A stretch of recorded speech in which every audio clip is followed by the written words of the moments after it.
Ацетокардол применяется для профилактики острого инфаркта миокарда при наличии факторов риска, например, сахарный диабет, гиперлипидемия, артериальная гипертензия, ожирение, курение, пожилой возраст и повторного инфаркта миокарда.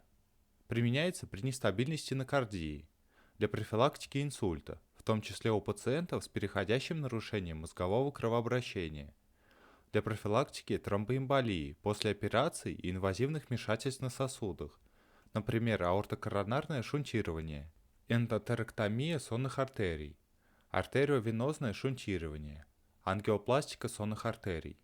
Применяется для профилактики тромбоза глубоких вен и тромбоэмболии легочной артерии, ее ветвей. Например, при длительной иммобилизации в результате большого хирургического вмешательства. Способ применения и дозы. Таблетки следует принимать внутрь, перед едой, запивая большим количеством жидкости. Препарат предназначен для длительного применения.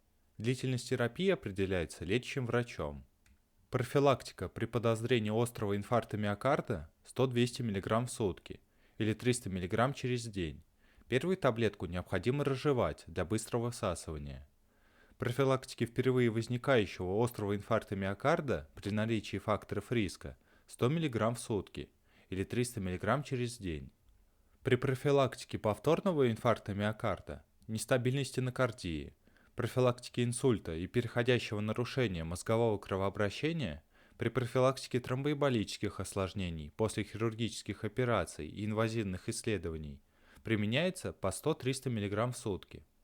Профилактике тромбоза глубоких вен и тромбоэмболии легочной артерии и ее ветвей 100-200 мг в сутки или 300 мг через день. Противопоказания. Повышенная чувствительность к ацетилсалициловой кислоте, к вспомогательным веществам препарата и другим нестероидным противовоспалительным препаратам.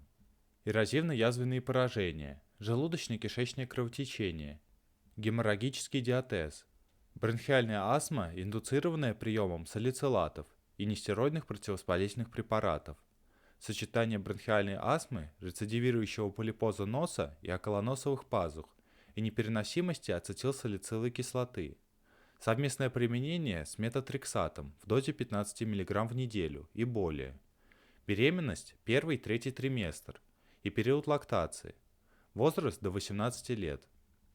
Особые указания. Препарат следует принимать после назначения врача. Ацетилсалициловая кислота может провоцировать бронхоспазм, а также вызывать приступы бронхиальной астмы и другие реакции гиперчувствительности.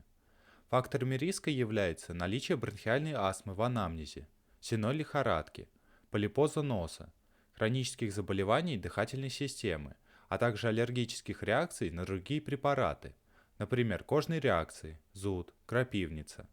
Ацетилсалициловая кислота может вызывать кровотечение различной степени выраженности во время и после хирургических вмешательств.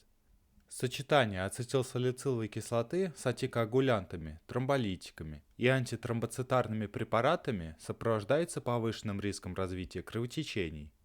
Ацетилсалициловая кислота в низких дозах может спровоцировать развитие подагры у предрасположенных лиц, имеющих сниженную экскрецию мочевой кислоты. Сочетание ацетилсалициловой кислоты с метотрексатом сопровождается повышенной частотой развития побочных эффектов со стороны органов кроветворения.